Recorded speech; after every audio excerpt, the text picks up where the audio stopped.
Hello. Hi, welcome back, Hitesh. Um,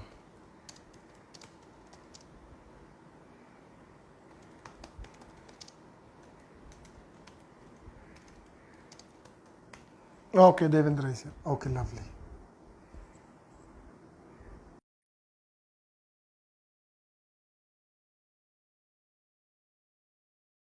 Just send an invite to.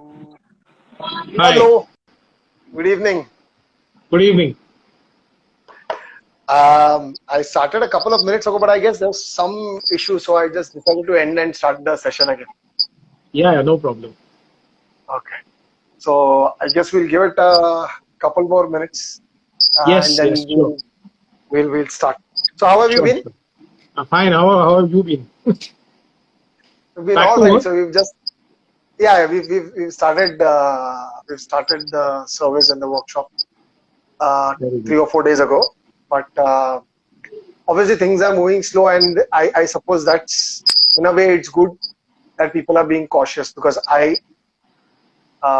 did step out some time back, and I saw people on the road as if it was just a usual day before all of this happened. So it's a little scary also at this point of time.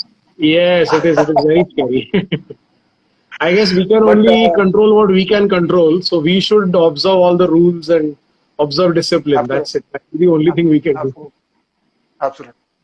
Then, any sort of measures until now.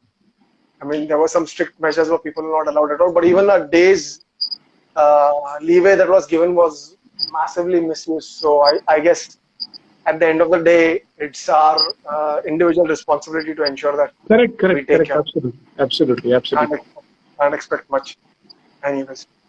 So we'll kick off. I guess people will join in. It's a Sunday. I think people are taking it easy, and probably will join in the next few minutes as the session goes on. So again, for those of you who will watch this and are watching this, quick introduction of Devendra, because I've done his introductions earlier. He's been with us on a couple of sessions which are really fantastic. Thoroughly enjoyed the sessions with Devendra. For those of you who are yet to know about Devendra, I'll tell you that Devendra is a cricket author. He has penned 8 books, which are absolutely fantastic books on great sports personalities of the cricketing world. He is also an anchor and has anchored several prominent functions for the BCCI. And at this point in time, he is head of corporate relations for the International Institute of Sports Management. So, sport is like in Devendra's DNA, and what we get to hear from him each time is so interesting, and that can only come from somebody who is so passionate about sports. So welcome again, Devendra, and thank you for being My part of pleasure. the session again. And today we are going to talk about something that you recommended, and I am totally happy about it, because it's a really interesting topic for us. Hello, people, welcome. Um, because we are talking about Mumbai cricket, right? I have a gentleman who is close to his 80s now, who's from Ahmedabad, whom I'm friends on Facebook with, and he called me yesterday and said, I saw you posted something yesterday which talked about Mumbai cricket, and at one point of time he was reminiscing the days when most of the Indian cricket team came from came Yes, from the Mumbai yes. cricket team. It's And difficult to believe, but there was a time when 8 out of the 11 members of the playing 11 were from Mumbai. It has happened.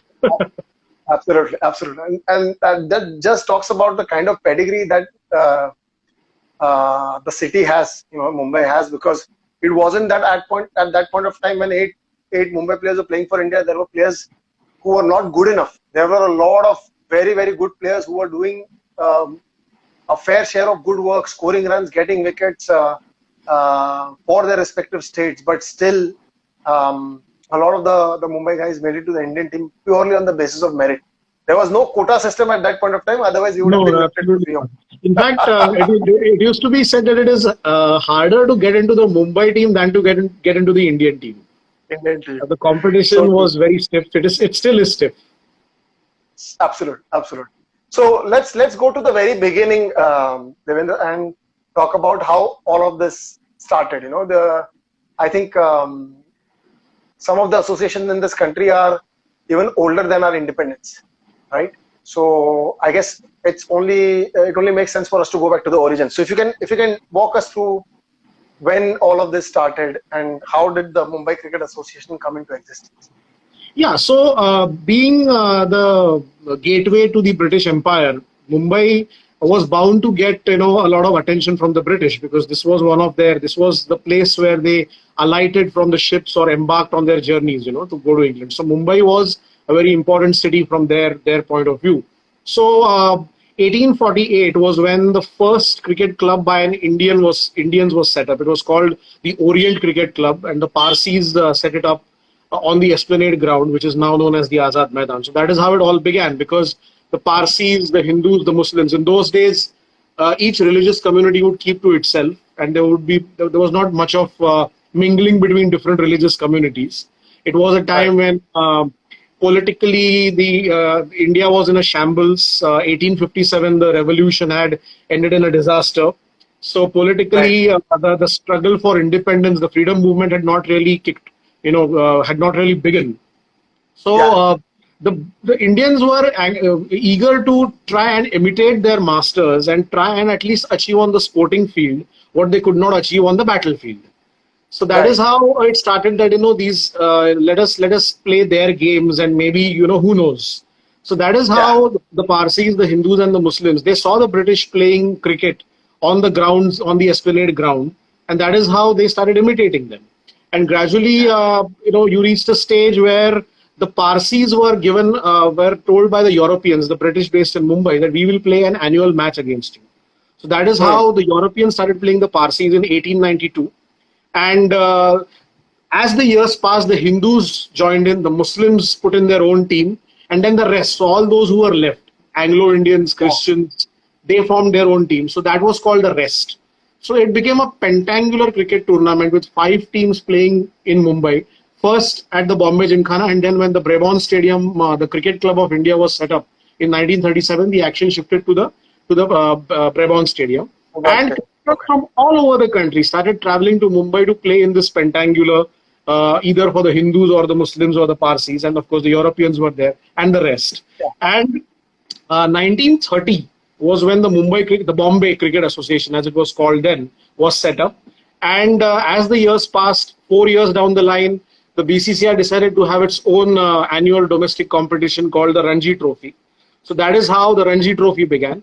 And Mumbai, one could say, had a head start over other regions in the country because being a bastion of the British and there being a lot of British presence, competitive sport being there, Mumbai had access to better facilities, turf wickets. Right. There were many places in the country where there were matting wickets, but Mumbai had Right. access to the best of facilities. There were lots of cricket clubs. In the 1890s, Lord Harris, who was then the governor of Bombay province, he allotted land on the Marine Drive, what is now known as Marine Drive, to the three Yeah. communities, the Parsis, the Hindus, and the Muslims, to set up their own Right. gymkhanas. And those gymkhanas still stand today. We have the Parsi Right. gymkhana, Islam gymkhana, and Hindu gymkhana. So a lot of Right. infrastructure was there, which was conducive to the development of cricket as a sport. Inter-school tournaments. In fact, one of them was named after Lord Harris, the Harris Shield, Right. Right. Guide Shield. Yeah. So all that began. So you started having cricketers, climbing up the ladder from the school level. There was a ladder worked out. So Mumbai had a Yeah. head start, and that was reflected in the early years of the Ranji Trophy. Mumbai won the Ranji Trophy in its very first season in 1934-35, and then it just began a journey. Today, as of now, Mumbai has won the Ranji Trophy 41 times, appeared in the final 46 times, and no other state side anywhere in the world can boast of this kind of success. Right. Right. Right. Right. Absolutely. So, so one thing that I wanted to ask you was, and when you talked about the beginning of the Ranji Trophy per se, was how because, like you said, Mumbai being the bastion of the British, they had a big presence here, and most people would come here and play their cricket, right? So, Yes. would you give us some understanding of how other state associations started? We know we are talking about Mumbai, but Mumbai having won the first Ranji Trophy, who participated? How was the participation like? So you had Madras. I mean, Bombay then was, it was a province, part of present day Maharashtra, Gujarat. All these provinces were there. Maharashtra, Gujarat, and parts of current Karnataka, Andhra Pradesh. They were all part of Bombay province. But the city was always given, separate status because of the cricketing talent available in the city. You must understand that because of the Pentangulars, the cricket culture was already there. The first test match on Indian soil was played in Mumbai at the Bombay Gymkhana ground. So that infrastructure was there. So although other state associations were set up around the time of the Ranji Trophy, shortly before or after, but still being the hub of the British, Mumbai had access to better infrastructure. As I said, a lot of cricketing icons were there, and this is a distinctive feature of Mumbai cricket. Through the years, through the decades, you had one generation of cricketers passing on the torch to others. So if it was Vijay Merchant to begin with, Vijay Merchant, you could say, passed on the torch to somebody like Paulie Umrigar. He passed on the torch to somebody like Ajit Wadekar. Then came Sunil Gavaskar, then Dilip Vengsarkar, and then of course Sachin, Vinod, and now we have Ajinkya, Rohit, Shreyas Iyer. So that one generation inspires the other. So that relay continues. That is going on. Yeah, absolutely, absolutely. And since Mumbai won the first inaugural Ranji Trophy, and I won it 41 times, and another 5 times being in the final. That is a phenomenal record. And I think if you look at it from inception, I think their success may have faltered in the later years and not in the times that it began, actually, right? Yes, because as I said, Mumbai had a head start, but then again, ultimately you need to be good enough. And people talk about, the West Indies, the West Indies team of the 70s and 80s. They did not lose a series for 15 years. And somebody said that no other sporting team has that kind of record. But actually, Mumbai has that record because from 1958-59 to 1972-73, 15 years in a row, Mumbai won the Ranji Trophy. So that was one success streak, and you had these great cricketing icons. You had, as I said, Vijay Merchant, Paulie Umrigar, Ramakant Desai. So all the departments were represented. Subhash Gupte, the leg spinner, Sir Gary Sobers believes is a better leg spinner than Shane Warne. I mean, Gary Sobers says that it has to be taken seriously. And then you have Ajit Wadekar, Sunil Gavaskar, Dilip Vengsarkar. So there's, as I said, every generation has inspired the successive generation. And Mumbaikars have always laid emphasis on success, excellence. And that attitude has, of course, permeated down to the cricket field. Yeah, absolutely. So when we talk about these 41 wins, right? Which ones? I'm sure there were quite a few which would have stayed with you for longer than the others. Some would have been outright, from the start to the end, a complete whitewash of other teams, given the kind of dominance and given the kind of team that we had. Some would have been struggles, some would have been comebacks. In your memory, what stands out, or which of those stand out? Yeah, so Mumbai has always been led by great cricketers, and we have had great sides, over the years. And there was, in fact, Mr. Gavaskar in his book Sunny Days has actually written, that captaining a Mumbai side is the easiest job in the world because all the members of the team are the captains of their respective club sides. So there is no dearth of advice if you need it. And the camaraderie is absolutely brilliant, So, and as I said, each generation inspires the other. So if you're looking at, there have been numerous wins, 41 wins, obviously. But as you said, there are some that stand out. What I think was a very significant victory came in the 1970-71 season. So you had a situation where from 1958-59 to 1969-70, 12 consecutive times Mumbai had won the Ranji Trophy. And 1970-71 season, 5 senior players, that is Ajit Wadekar, the captain, Dilip Sardesai, Ashok Mankad, Eknath Solkar and Sunil Gavaskar. They were all in the West Indies. They had all gone to the West Indies with the Indian team. So suddenly there were no senior players. And the 25-year-old Sudhir Naik was appointed captain for the knockout stage. And he was up against teams that were playing at full strength because, Mumbai was the Indian team. So Mumbai's Right. cream was with the Indian team, but the other Right. teams had quite a few stars. And Right. what had happened earlier in that season was that in the AGM of the BCCI in September 1970, the Maharashtra Cricket Association had put forth a proposal. Now, till that stage, the rule was that the top you had five zones: west, east, north, south, and central. Central, So yeah. the top team, number one, there used to be a league in each zone. So the west zone, for example, had Mumbai, Maharashtra, Gujarat, Baroda, Saurashtra. So each team, each zone, the teams would play against the other teams from that zone, and then the Right. top team in terms of points from that zone would qualify for the knockout stage of the Ranji Trophy. Right. So invariably, Mumbai would be the top team from the west zone, which is why Mumbai would qualify for the knockout stage.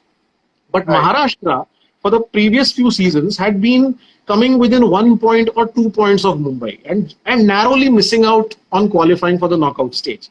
So at the AGM of the BCCI in September 1970, the Maharashtra Cricket Association representative said that, we should have the top two teams from each zone qualify for the knockout because, one team, it's unfair. So that proposal was discussed and it was approved, and it was decided that from that season itself, the 1970-71 season itself, you will have the top two teams from each of the zones qualifying for the knockout stage. Knockouts, yeah. Now, as luck would have it, I mean, just see the irony here that Maharashtra that season topped the West Zone League. So had the old rule been in place, only Maharashtra would have qualified. Mumbai would not have qualified. And Right. Maharashtra that year were on a roll. I mean, they were in great form. They were scoring heavily in every match. Their bowlers were bowling out the opposition, and they had the great Chandu Borde as captain. Chandu Borde was no longer playing for India, but he was a veteran. They had players like Chetan Chauhan and Hemant Kanitkar, the star-studded team. And Maharashtra went all the way to the final. And guess who Maharashtra met in the final? They met Mumbai. I mean, the team that would not have been there had that old rule been there. And to add insult to injury, Mumbai beat Maharashtra in the final. So Sudhir Naik's team, whose average age was probably 24, 25, they ended up beating Maharashtra. And there are a lot of interesting incidents associated with that match where, again, the involvement of the previous generation and the manner in which they backed the current generation, that is reflected. So there was a stage in that game where Mumbai batted first, scored around 287 or so, and Maharashtra then were struggling a bit. And they had a player called Nicky Saldana, who was known to hit the ball in the air. He was known to loft the ball over the fielders. And he got into a groove when he was playing very well against Padmakar Shivalkar and Milind Rege, the spin duo. And Sudhir Naik was at a loss, the captain Sudhir Naik, that how do I stop this guy, because half an hour and he will get his team close to our total. There was a tea break, and at tea break at the tea time, Ramakant Desai, who by then had finished playing for Mumbai, he had come to watch the match. He went to Sudhir Naik and said, Sudhir, tu visarlas, you forgot. Remember, I had got Nicky Saldana out in that match. I had bowled him a bouncer, and there was a fielder at deep square leg. So do that. So Sudhir Naik said, fantastic. He kept a fielder he went himself at deep square leg, told Abdul Ismail, the medium pacer, to bowl a bouncer, and Nicky Saldana skied the ball, and Sudhir Naik did not even have to move. The ball fell right into his lap. So again, Mr. Gavaskar has written and has mentioned several times about how when he made his debut, people like Balu Gupte and Ramakant Desai went out of their way to make him comfortable in the team. In subsequent years, Sachin has mentioned that when he was a part of the Mumbai team at the age of 14, he was picked in the Mumbai team, Ranji Trophy team, when he was 14. He did not play any game that season, and the next season at 15 he made his debut and he scored a century in his first match against Gujarat. Kiran Mokashi and Suru Naik, two senior members of the team, they would say to him after the nets, Sachin, wait, we will bowl to you. We just, 10 minutes, you bowl to us, this is the field. They would set an imaginary field, and then Sachin would, bat. 10 minutes would pass, half an hour would, it would be half an hour. Then Sachin would say, I thought we are going to have this for only 10 minutes. No, carry on. So that is how the veterans in Mumbai have always gone out of their way to make, the junior players feel at home. And then the junior players in turn, when they have become the captain or senior, they have then gone out of their way to help the juniors. So That is how Absolutely. Mumbai cricket has progressed. Now, another, and incidentally, that match against Maharashtra, which Mumbai won, the story goes that the Maharashtra Cricket Association was so sure that they are going to beat a Mumbai team of youngsters that they had even booked a banquet hall in a restaurant, in a five-star hotel in Mumbai in anticipation of the victory. They had booked it, and all their officials had come. So maybe that backfired because the presence of their officials may have sort of intimidated the Maharashtra players. You never Yeah, know. yeah, yeah, yeah, So yeah. that is maybe they should not have done that. Maybe they should have waited for the players to return to Pune and then celebrate it. But that did not happen. Absolutely. Another Ranji Trophy final. There's a very interesting story. 1984-85. So you had Mumbai playing Delhi in the final at the Wankhede Stadium, and both teams were at full strength. So Mumbai was being led by Gavaskar, and Delhi was being led by Madan Lal. And Delhi took the first innings lead. And there was a situation where it was felt that okay, we have taken the first innings lead. Now all we need to do is draw the match, and we have won. I mean, we have beaten Mumbai in Mumbai. And Yeah. Kirti Azad, who was part of the Delhi team, he went up to Ravi Shastri. I mean, both of them had been part of the 1983 World Cup winning Indian team. So, but Yeah. now they were in opposing camps, obviously. So, Kirti Azad went to Ravi Shastri and said, "कि Ravi, वो Ranji trophy है ना, उसको जरा polish करके रखना, क्योंकि हम लेके जाने वाले हैं Delhi." And Ravi Shastri did not say anything. And then what happened was that Delhi was set a target, and Ravi Shastri took 8 wickets, and Mumbai won the game. So these are two Ranji Trophy finals that immediately come to mind. Fantastic, fantastic. I'm sure Ravi Shastri had something to say to him after that. I'm sure he would have had a lot to say. Okay, wonderful, wonderful, wonderful. We also when we talk about the Mumbai Ranji Trophy team, we also talked about how tough it is to get into the Mumbai Ranji Trophy team, and that pool really comes from the corporate and the club cricket culture. Yes, Right? It's yes. extremely tough. You know, real rugged cricket that happens, and it's only something that you can see and experience, right? Exactly. I think this year we've lost the time for the Kanga League, but if somebody wants to come and see, like Sunil Gavaskar sir used to practice and play in the Kanga League cricket for his preparation to go to the UK and be successful there. Of course, the wickets in the United Kingdom would be much better than what you would play here for Kanga League, but Yeah. that's where the DNA actually is this comes from the club and the corporate cricket culture Yes, that is yes, so yes. very strong in Mumbai. So what is your take on it? If you have something to share, some stories about the club or the Time Shield, which sees fierce competition is a matter of pride for any cricket playing company. What are your thoughts? What stories can you share with us on that? Yeah, so the backbone, as you said, the backbone of Mumbai cricket is the inter-club circuit and the inter-corporate circuit. So the folklore of Mumbai cricket is all about two fierce rivalries. So when it came to club cricket, Dadar Union, which is on the ground, the Dadkar Maidan opposite Ruya Podar College, had a great rivalry with Shivaji Park Gymkhana. And you had crowds in excess of thousands coming to Shivaji Park or the Ruya Podar ground to watch club matches between Dadar Union and Shivaji Park Gymkhana in the 50s and 60s. It's unbelievable, sounds unbelievable, but that is how it was. And both teams were star-studded. Shivaji Park Gymkhana had Vijay Manjrekar, Ajit Wadekar, Madhusudan Patil, Sandeep Patil's father, Padmakar Shivalkar, Ramakant Desai. And Dadar Union had Madhav Mantri, Vasu Paranspe. In later years, Sunil Gavaskar, Dilip Vengsarkar. Yeah. So that rivalry was fierce, and people like it was almost like an India-Pakistan rivalry, you can say. I mean, healthy respect. The story goes that when Sanjay Manjrekar was about to attain cricketing maturity, he wanted to join Dadar Union because he wanted to follow the footsteps of Gavaskar and Vengsarkar.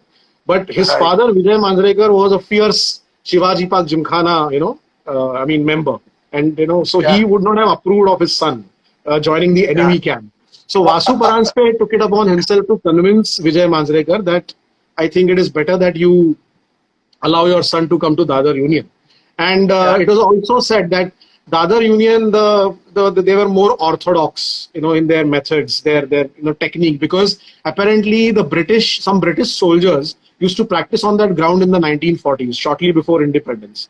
So the Okay. locals in Dadar Matunga, they observed the British, and their game was very technically refined. Whereas Shivaji Yeah. Park was all cowboys, taking the aerial route, like Sandeep Patil, for example, all, Yeah. Yeah. the Yeah. cowboy spirit. So that rivalry was there, and you had a legend called V.S. Patil, who later on became a legendary coach. He was part of the Dadar Union setup. He would bowl for hours and hours and hours and hours. Uh, Mr. Gavaskar and Ravi Shastri in later years, and Dilip Vengsarkar, of course, he would bowl to them for hours before they would go on important tours. And another Right. feature of Mumbai, what makes the club cricket so important is that the loyalty that used to be there. So you had Yeah. Mr. Gavaskar returning from trips to England, that famous test at the Oval in 1979, where he made a double century and India came very close to achieving a target. The first thing he did after the game, the tour ended, he flew to Mumbai, and that very morning he was at the ground for a Kanga League match. And many people were shocked that, after playing for India, you've come after couple of months, you've returned home, and the first thing you're doing is you're coming to the ground to play Kanga League. But that was the Yeah. level of commitment. And that Yeah. would Yeah. obviously then, be passed on to the younger generation. And then when Yeah. it came to corporate cricket, you had this absolutely fierce rivalry, bitter rivalry between Nirlons and Mafatlals. And there are lots and lots of stories.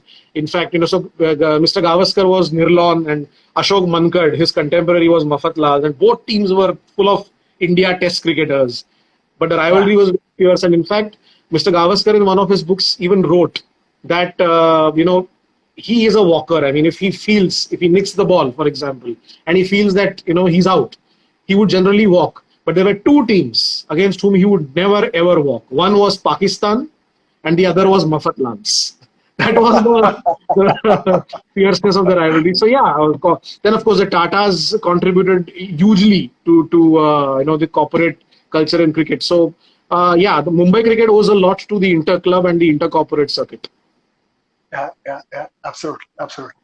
And I think even today that though other states and other cricketing associations are, uh, I would say on par now. I think in terms of the talent and the infrastructure and everything else, I think the kind of club and cricket rivalry intensity of the game still for Mumbai is over and beyond anything else that you would see anywhere in the country. Also, I think one of the things that we that surprises people from outside is how we managed to play on a Shivaji Park and Azad Maidan with Well, multiple grounds and multiple games I'll happening tell you at the something. same I'll tell time. you something. Azad Maidan, I mean, before the metro work started, Azad Maidan had 22 pitches. So you could have 22 matches being played simultaneously at the Azad Maidan. Proper cricket matches, cricket ball. Uh, Sometimes I used to wonder how people are able to differentiate, because the slip fielder in one match is standing next to the mid-on of another match. And in fact, I mean, I'm no cricketer, but I played a bit of cricket. And in fact, I remember getting run out once because I thought that this guy is not from my game, he's from another game, and he went out to me. So yeah, that how they figure that out with everybody wearing white is a mystery. But you know what? Yeah. In the late 90s, Anil Kumble was invited to be the chief guest at the Times of India Shield prize distribution ceremony. Right. And he was taken to the Azad Maidan, and he was absolutely shocked to see that sight of 20. Imagine 22 matches being played. And he said in his speech that had he been in Mumbai, he would have never become a cricketer. He said that But because it was just I unbelievable. totally, Yeah. yeah, absolutely. I totally relate with that because we've played a lot of Maidan cricket, and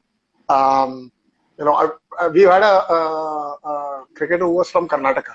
He joined our organization and we were playing cricket, and we were playing a lower division times match, and he was standing there, and then somebody just came and stood behind him, and he turned, and there was a wicket keeper behind him. absolutely behind him. And first of all, he was shocked to see so many, but he didn't think it would be that close, or the proximity wouldn't be that much. But you've got full-blooded shots being played, and you're fielding in slips, and you're mid on for somebody else. And Yeah. the guy is not thinking twice before hitting the ball. It is simply amazing, and that surprise I remember for people who come from other cities, come to Mumbai and play at Azad or Cross or Shivaji Park. It's a complete shocker for them. Complete shocker, correct. It's something that helps us build focus builds focus really, because I'm That's part of Mumbai culture, adjusting. You adjust and you move on. Absolutely.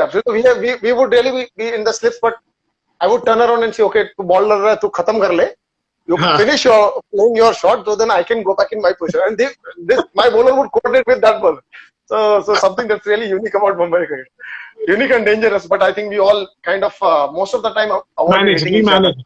Yeah, absolutely. Right.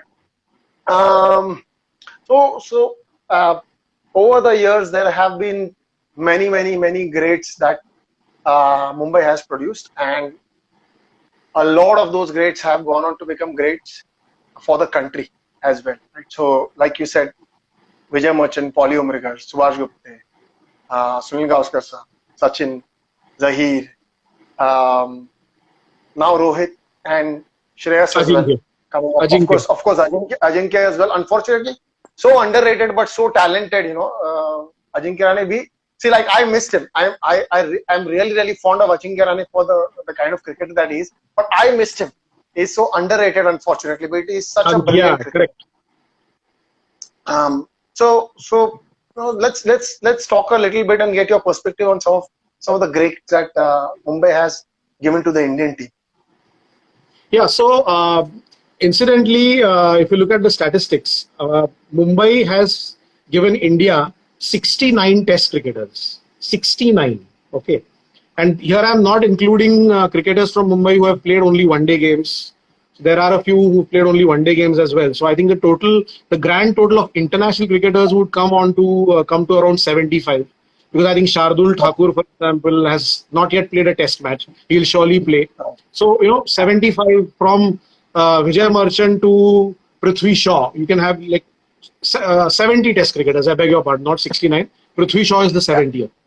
Out of these, we had 9 test captains from Mumbai. Vinu Mankad, Paulie Umrigar, Gulabrai Ramchand, Ajit Wadekar, Sunil Gavaskar, Dilip Vengsarkar, Ravi Shastri, Sachin Tendulkar and Ajinkya Rahane. So 9 captains, test captains, and 11 umpires. So that is the extent of Mumbai's contribution to Indian cricket. When you talk of greats from Mumbai, obviously there is a Trimurti, there's a trinity. You have Vijay Merchant, Sunil Gavaskar and Sachin Tendulkar, and then you have all those who came before them, after them. So you have somebody like Dilip Vengsarkar, who was a legend. I mean, a legend in his own right. Despite being from Dadar Union, he loved to loft the ball. He loved to take the aerial route. Okay.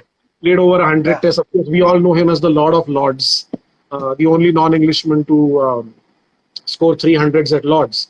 Then there was Subhash Gupta, as I said. Sir Gary Sobers believes that he was a greater leg spinner than Shane Warne.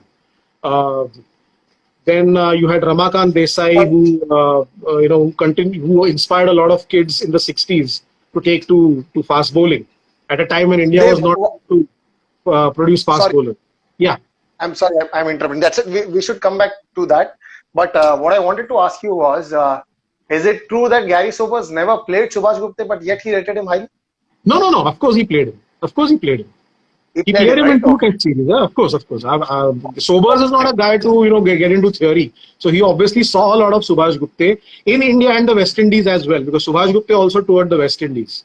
And in fact, he eventually settled in the West Indies. I mean, Subhash Gupta's career for India had a very tragic ending, but I think we'll talk about that in some other discussion when we are talking about bizarre things that have happened in Indian cricket. It's really sad how his career ended. He eventually went to the West Indies and settled there. Yeah. So, and then of course in the 70s you had Ajit Wadekar as captain, who inspired Indian cricket. We won 2 series overseas under his captaincy. in the West Indies and then in England. Later years, there was Vengsarkar, of course, Sandeep Patil, who two of the greatest hundreds scored by Indians overseas are in his name. In Australia in 1980-81, he was hit on his ear in the first test of the series, and he had to be hospitalized. Came back in the second test and scored 174 against the same bowler, who had hit him. Fantastic. 1 year later, he scored a century at Manchester against England, hitting 6 boundaries in an over. Then you have Ravi Shastri, currently the coach of the Indian team. Started off at number 10 as a bowler who could bat a bit. Later on, went on to become an all-rounder, and he ended his career as an opening batsman. And he had centuries to his name in the West Indies, in England, a double century in Australia. So a cricketer who used every single ounce of his talent and made it count. Yeah. And then, of course, after him, you have the one and only Bharat Ratna. I mean, his achievements are known to everybody. Then comes Rohit Sharma, 3 double centuries in one-day cricket. So you have this whole assembly line of cricketers, batsmen, fast bowlers. Zahir Khan, over 300 wickets for India. Started his first-class career at Mumbai, then shifted to Baroda for a couple of seasons, then came back to Mumbai. Great spinners like Subhash Gupte, all-rounders like Ravi Shastri, wicket-keeper batsmen like Farooq Engineer, and later on Chandrakant Pandit. So you have this phenomenal array of cricketers who in their own way then inspired the second generation. Yeah. Very true. And you talked about the current generation right now, and this also applies to all of the generations that have played for Mumbai. But what we are really known for is how tough we are as Mumbai cricketers, and you would see something of that sort in each Mumbai cricketer. Whether it was, to give you maybe a most recent example to our viewers as well, it would be how Rohit Sharma went through a serious slump in his career where we thought he would not come back to play cricket for India at all. But he is now, one of the core members of the team. Also, captains the side when Virat Kohli is not available. But at the same time, I think people rate him equally as good as a captain as Virat Kohli is. Maybe higher, top one. But that's that whole spirit, and I believe it comes from something that we call as Khadus cricket. Khadus, that is the word. Khadus. Yeah. And so there is what literal English translation. It can mean stubborn, it can mean obstinate. But yeah, that word Khadus, it reflects Mumbai's cricketing culture. So I will not budge and I'll not give an inch. I'll fight. And again, that is something that was ingrained over the years. So I'll tell you an incident. Way back in 1962-63, Mumbai were playing a Ranji Trophy game, and they were in a little bit of trouble at 130 odd for 7. So it was not a very good position. And then Ajit Wadekar, who was a youngster, he and Farooq Engineer, they had a great partnership. Ajit Wadekar went on to score a century. And obviously, I mean, they rescued Mumbai. And then Ajit Wadekar tried to play an over-ambitious shot in the last over of the day's play, and he got out. So when they went in, Paulie Umrigar was the captain. And Ajit Wadekar, despite getting out, he was elated. I have saved Mumbai, so I'm sure Paulie Kaka, my captain, will have some nice things to say to me. But Paulie Kaka looked straight through him and spoke to Farooq Engineer. Well done, Farooq. Well batted. Achha. You did very well. And Ajit Wadekar was shocked. Why is he not recognizing my efforts? And then it dawned on him that the worst thing you can do is throw away your wicket. Okay. Don't give an inch to the bowler.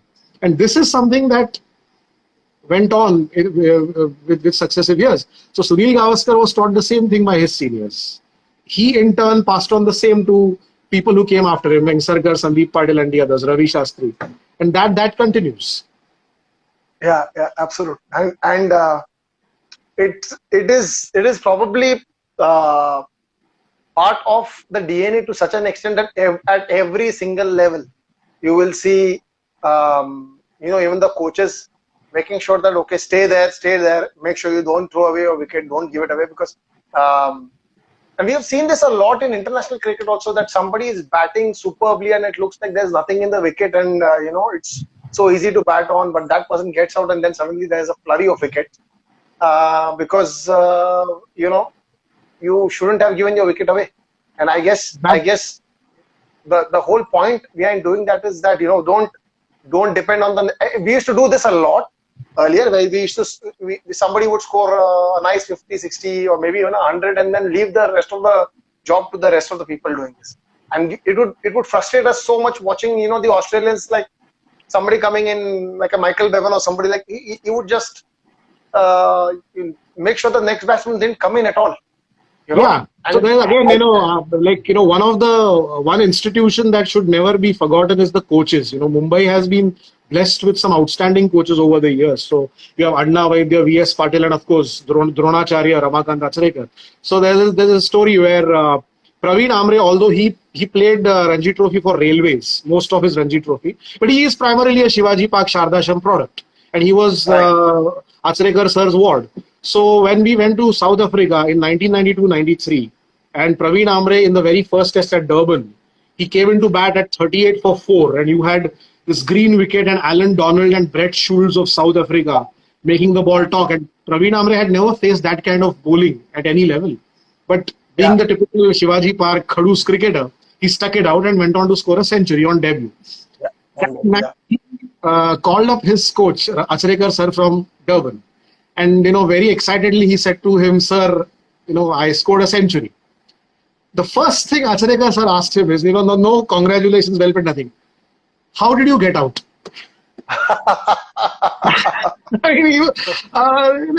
After scoring 103, you cannot get out.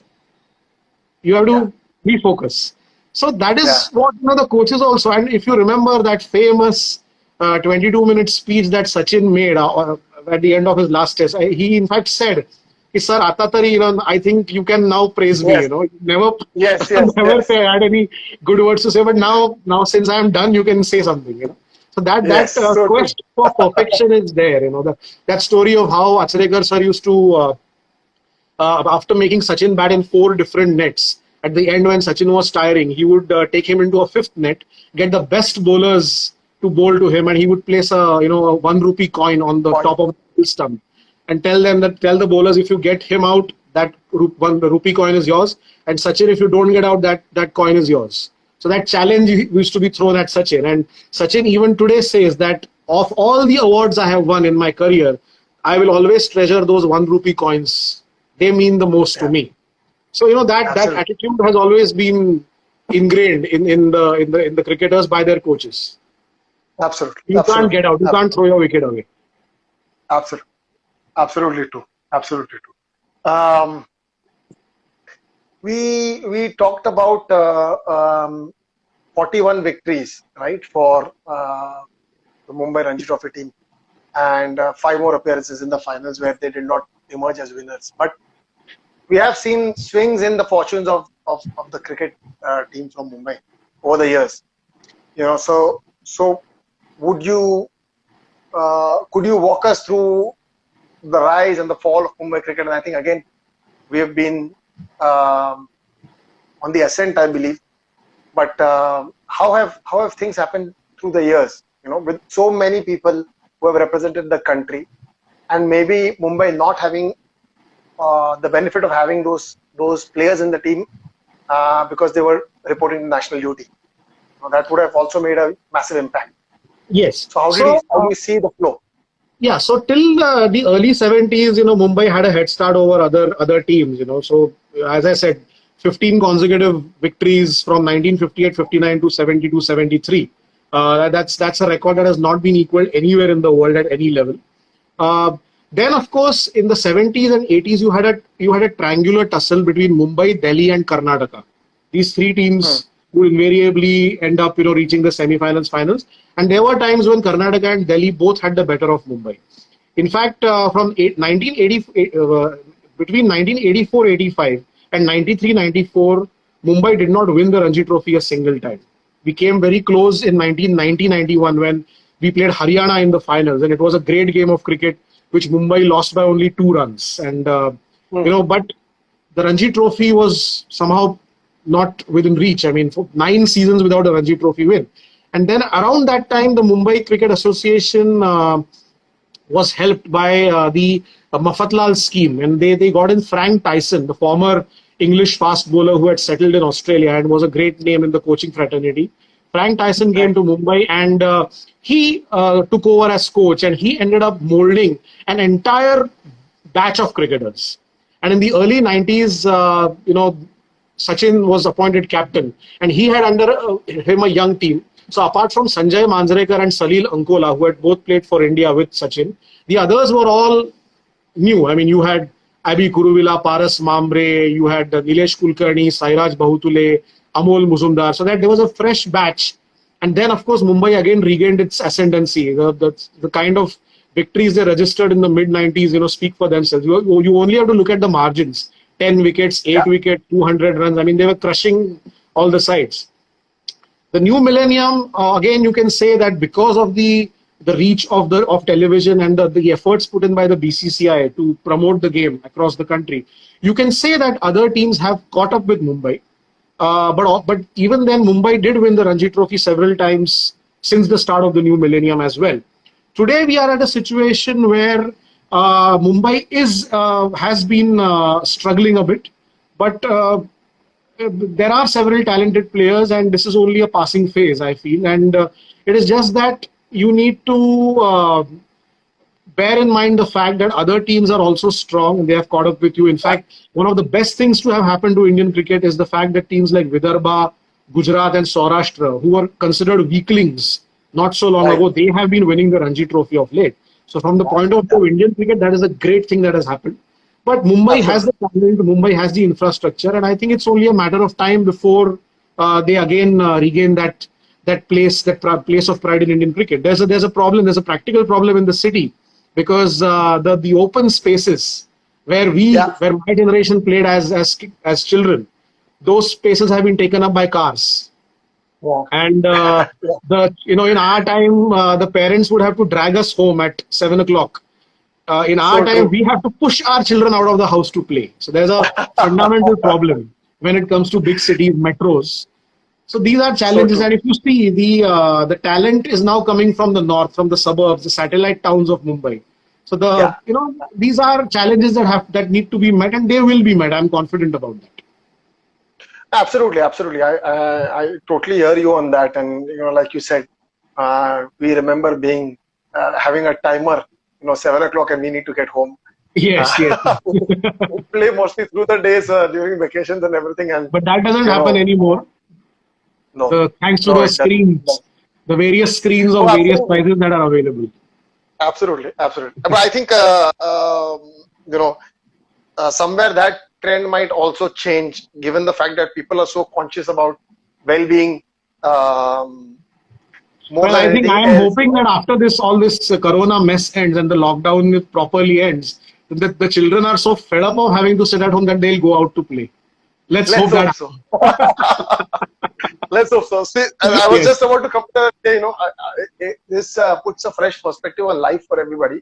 The things that we took for granted are no longer things that we can take for granted. Tomorrow, Correct. you don't know what happens tomorrow. So I might as Yes. well play as much as I can outside Exactly. because Exactly. screen is available to me everywhere, isn't it? Inside, outside, Yes. wherever. So it's great. This kind of is a reset for people in many ways without a World War III. Yes. But I think it is now high time it ends because we need to get back to normal life. Absolutely, absolutely, absolutely. I think, anyways, for Mumbai cricket, for the lower divisions of Mumbai cricket, a lot of cricket got taken away in the last couple of years because of the Metro. development of metros. Yeah. Like you said, 22 grounds that were at Azad have gone away. And unfortunately, it's a shame. I'm not sure whether we have made available different opportunities or locations where the clubs Not that all have gone 22. available. I think 10 pitches have gone. But yeah, you need to. I Yeah. mean, this is infrastructural development. So beyond the point, you can't really. They have said that they will be restoring the pitches once the work is done. So let's hope for the best. Yeah. Let's hope for the best because I think, a lot of. I remember Sarfraz Khan, right? He's played for India, right? Sarfraz has played for India, right? Not for India. Junior levels, he's played for India, but he started at Mumbai. He went to UP. Now he's back, and he was in the form of his life in the last season. He scored a Yes. triple hundred. Yeah. So Yeah, as I yeah, said, I mean that's the thing. You need a few more players to sort of rally around him, and then it's only a matter of time.